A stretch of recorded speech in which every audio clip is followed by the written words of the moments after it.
During the 1-year war, there was only one word that would strike fear into the hearts of the Zeon soldiers: Gundam. Better known to many of them as the White Devil.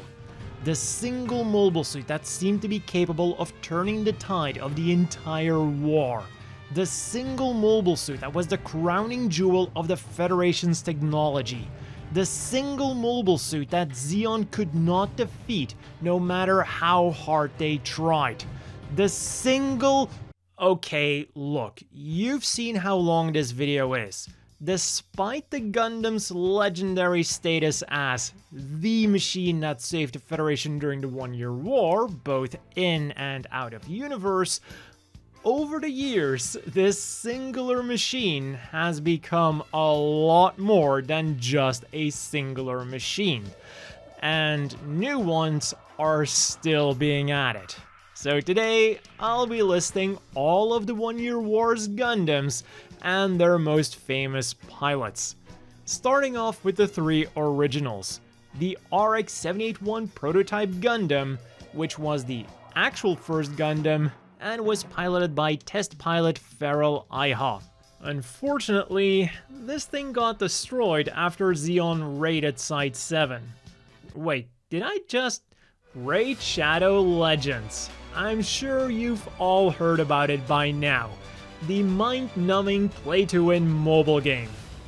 Or is it? With reviews like this, the game must be doing something right. Or, well, quite a lot right. So sure, while paying money does allow you to speed up your process, it's not required to enjoy the game or even to be competitive in PvP. And there's a lot of content to enjoy. Personally, I'm a big fan of the medieval fantasy aesthetic and story that they've got going on, and recently they added the Cursed City, where you have to make your way through said Cursed City to unlock a mythical champion, all the while completing quests and defeating bosses along the way. And with 2 bosses showing up in some stages, it is going to require your full attention and some tactical thinking. And since February is the month of love, they added the White King Narcissus and the White Queen Ancora. The perfect undead power couple that is sure to make your enemies less alive as well. So why not give it a shot? And to give you a running start, if you use my link down below or scan the QR code on screen, you'll immediately get 500k silver, energy, and chicken. And then when you reach level 15, you'll also get the epic champion Juliana, the perfect boss killer. And you can find me in-game under the name Vince197, so come say hi. Back to our Gundams then, with the RX-78-2, simply known as the Gundam, because it became the most famous mobile suit of the Federation, even overshadowing the fame of its pilot Amuro Ray. And while it is fair to say that it was initially the Gundam carrying Amuro, by the end of the war, it was very much the opposite, with Zeon pushing out units that were on par or even better than the RX-78-2, and yet Amuro was able to overcome them with relative ease. So, unsurprisingly, he became the number 2 Federation ace with 142 mobile suit and 9 ship kills. The RX-78-3 then would become known as the G3 and would mainly be used as a testbed for new technologies. For example, the magnet coating, a treatment for the joints of mobile suits that drastically increased their reaction time. This would later on also be applied to the RX-72 and other machines. Depending on the timeline then, we either don't know who the G3 pilot was during the 1-year war, or it was the machine that Amuro used during the second half of the war. And this numbering scheme then would continue with the RX-78-4 and RX-78-5 Gundams. 2 mostly identical units with mostly identical weapons and equipment. For example, the Hyper Beam Rifle and the Space Use Booster equipment. Where they differed was their signature weapon. The G4 was made to test out the Mega Beam Launcher and therefore got a more powerful reactor with a stronger cooling solution, whereas the G5 got a giant Gatling gun. And their pilots were Lewis Castle and Fort Romfellow respectively. A less successful Gundam then was the RX-78-6 Mudrock Gundam, a Gundam designed to fix the Gundam's main flaws. As an agile mid to close range unit, it lacked firepower and armor, so they turned it into a gun cannon instead. And while I do like the gun cannon, there's a reason why the gun cannon didn't become known as the Federation's Red Devil. Its pilot was Agar, who unfortunately didn't do the Mudrock any favors either. 今度こそ仕留めさせてもらうぞジオン野郎どもどうやら回収を済ませたようねキャノン砲も使えているようだし安定してるわどう戦えばいいの隠れても無駄だなんだパワーユニットに直撃だとこれ以上部下はやらせん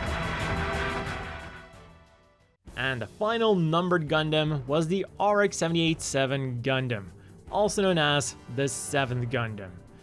Despite not actually being the 7th Gundam, but anyways. And on top of that, you could also debate whether or not this classifies as a one-year Gundam, because despite its construction beginning during the war, it wouldn't be completed until sometime after the war, when it would be piloted by Sherry Allison.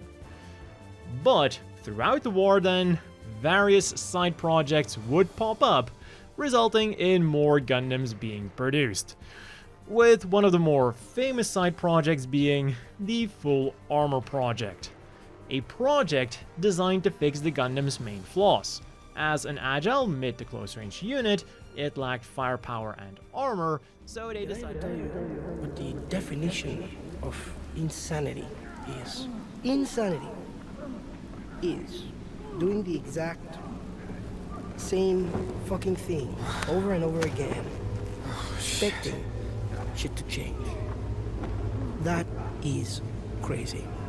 A pursuit that originally led to the PF-781 Perfect Gundam, a completely over-the-top machine that was originally made for a manga about Gunpla, but later on somehow got adopted into the MSV series, making it somewhat official. But even in this official setting, it was never actually made and just served as a concept for the actual Full Armor Gundam, the FA-78-1. It got missile launchers, a twin beam cannon, a rocket cannon, and extra armor, complemented by an array of extra thrusters in the hopes of offsetting all of this added bulk. It didn't. Which is also why two very different stories exist surrounding this machine. In one version, the Federation realized the failure of this project and the machine was never built. Whereas in the other one, it was built and was piloted by Heinz Baer, the Federation's number 7 ace with 37 mobile suit and 2 ship kills. But despite maybe not existing, it did get further developed into 3 different units. One was the B-type after the war, which also may or may not have existed.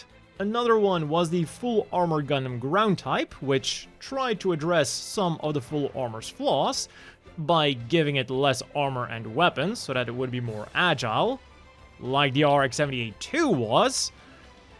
This thing was scrapped while it was still just a simulation.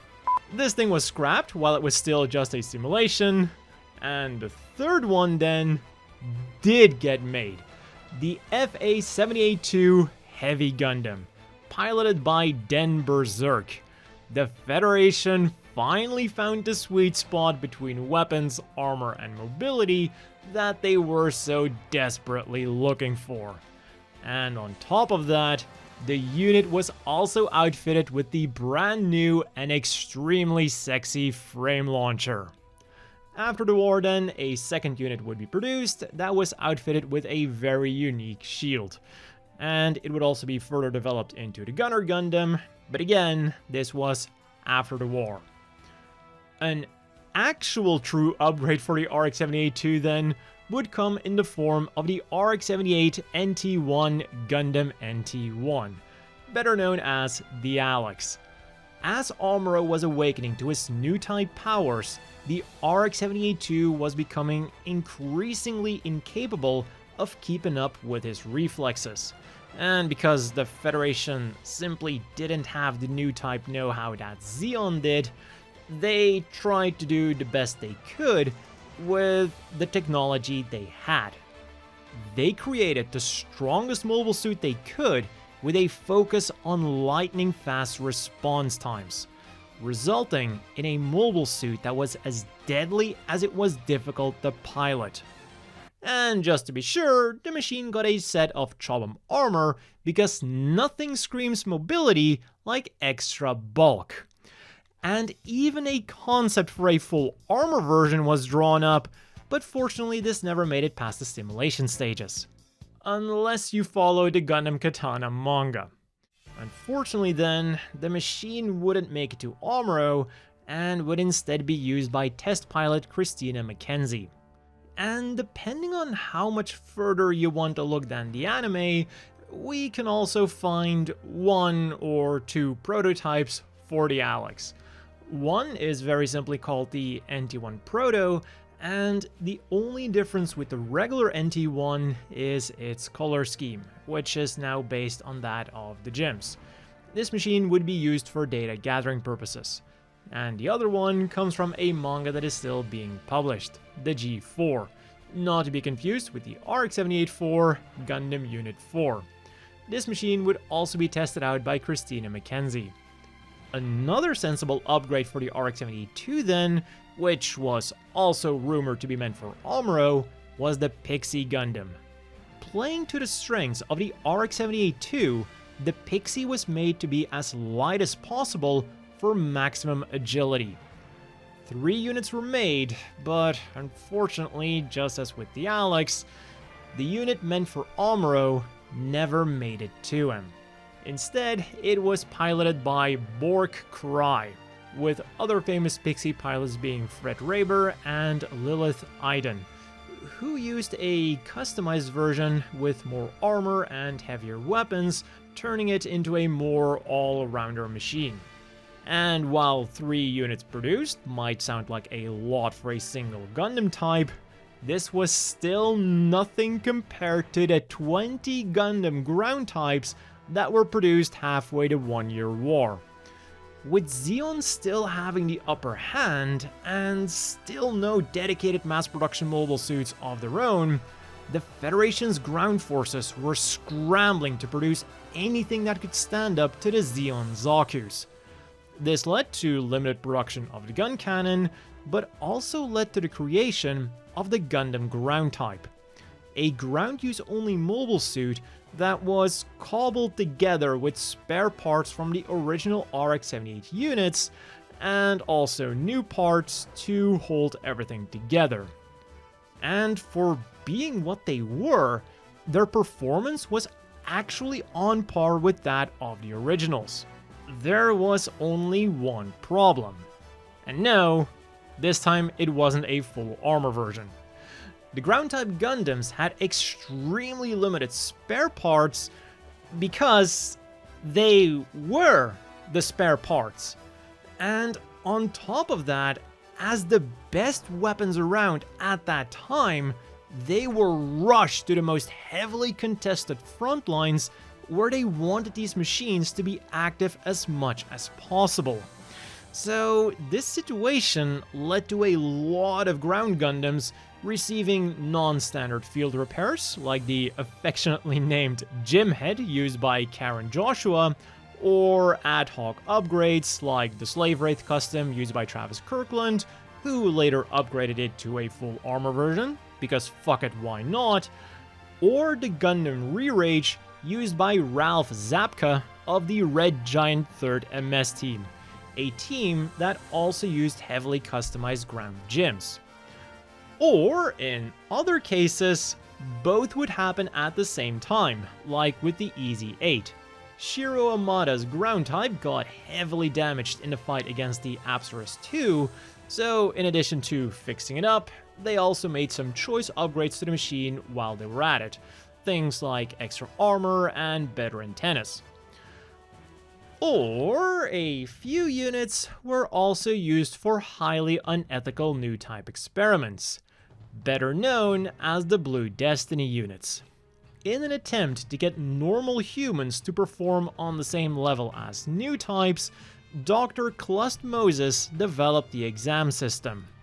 And once the Federation got their hands on this system, they first tested it out on a modified gym ground type called the Blue Destiny Unit 0. But it was deemed to be not powerful enough as a base unit for this powerful system, so instead, it was transferred to a customized Gundam ground type. To save time though, the head of the gym, which contained the main components for the exam system, was simply transplanted as is. This unit would become known as Blue Destiny Unit 1, and after a successful trial run, 2 more units would be produced, this time with a Gundam head and some other small changes. These units were appropriately named Gundam Blue Destiny Unit 2 and 3, and were identical to each other, except for the color scheme and the settings of their exam system. Originally, Unit 2 was meant as the combat unit, and Unit 3 was meant as the spare unit, but circumstances would see both mobile suits on opposite sides of the front line. And according to a certain manga, Blue Destiny Unit 1 itself would also be upgraded and turned into different configurations.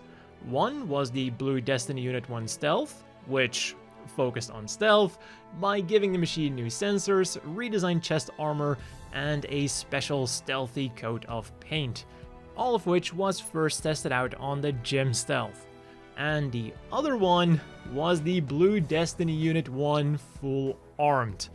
Rather than trying to deck it out in armor, the machine only got a few armor upgrades and would instead mainly receive new weapons, like a trial version of the Gun Cannon 2's beam cannon, the ground-type missile launchers, and 2 sets of the twin beam cannons used by the Gym Dominance. This equipment would then later on be carried over to the Blue Destiny Unit 3, resulting in the Blue Destiny Unit 3 Full Armed. Unit 0 was piloted by Claire Kilmer, Unit 1 and 3 by Yu Kajima from the Guinea Pig team, and Unit 2 was stolen and subsequently piloted by Nimbus Sturzen. And the most recent addition to the Ground Gundam variants then is the Sliferail from UC Engage. It was heavily modified with covert operations in foresty areas in mind, and it also conveniently changes the Ground Gundam's original setting from exactly 20 units being produced to over 20 units being produced. And the final true Gundam then is the RX-78 Gundam Real type, but despite being called real, it only appeared in a computer simulation at the tail end of the 1-year war. Not because this was a failed unit or something, but because that's what it was meant to be. A computer simulation to gather more information on the Gundam and where to go from here. Like, I wonder if this led to the Full Armor project, or if this was a response to the failed Full Armor project. But finally then, for the mainline Universal Century, we also have 2 units that are called Gundams, which are actually conversions from other machines. A ball pilot by the name of Yumon Samon claims that he modified his ball with a Gundam face, and that he actually managed to book great results in it. One time, it was also spotted, and Zeon falsely believed that this giant Gundam head was connected to an equally large Gundam body, supposedly leading to the development of the equally large Perfect Zeon to fight against the supposed giant Gundam. More realistic then was the RAG-79G1 Gundam Marine type, also known as the Waterproof Gundam or the Gun Diver. And as its model number indicates, this was actually a heavily customized and upgraded Aqua Gym, which was then rechristened as a Gundam, also making it the first in-universe example of the question, how much do you have to modify a gym before it becomes a Gundam? Unfortunately though, despite being a unit for ace pilots, its story is very much the same as the Aqua Gym. With underwater combat being less important, we barely have any combat records of these machines, and the one that we do know of is from UC0096, where it did put up a good fight, but it was no match for the more advanced Zezulus used by the Sleeves. And talking about the gyms, I did forget a few of them in my all gyms of the 1 Year War video, with the most egregious one being the GM Spartan, which is actually one of my more favorite gyms out there. It is a development of the GM Command and would serve as a prototype for the later GM Sniper 2.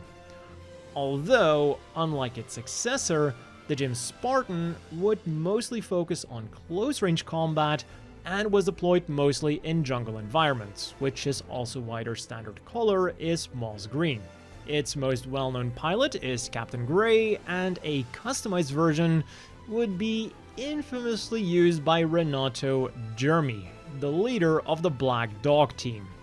Its head was upgraded with a Gundam-grade antenna and dual sensors, and its mobility was also slightly improved. Going back to the original GM Spartan then, in its first appearance, a unit called the GM Scout was also mentioned, but until someone pointed it out, I never noticed that it was also present in the picture. So, at least for me, its camouflage worked. Unfortunately, that is all the information we have on this thing. It looks like a GM Command that has been upgraded with a better main camera and got an extra antenna on the back of its head, all presumably to make it a better scouting unit. Something some people then also commented about was the GM Gatheroad, which is actually just a pre-production version of the GM that was supposed to be identical to the standard GM, despite its different model number. Now, it does get some unique capabilities later on, but as an SD game with parallel worlds, this thing clearly does not belong in the main timeline. And its most famous pilot is you, the player.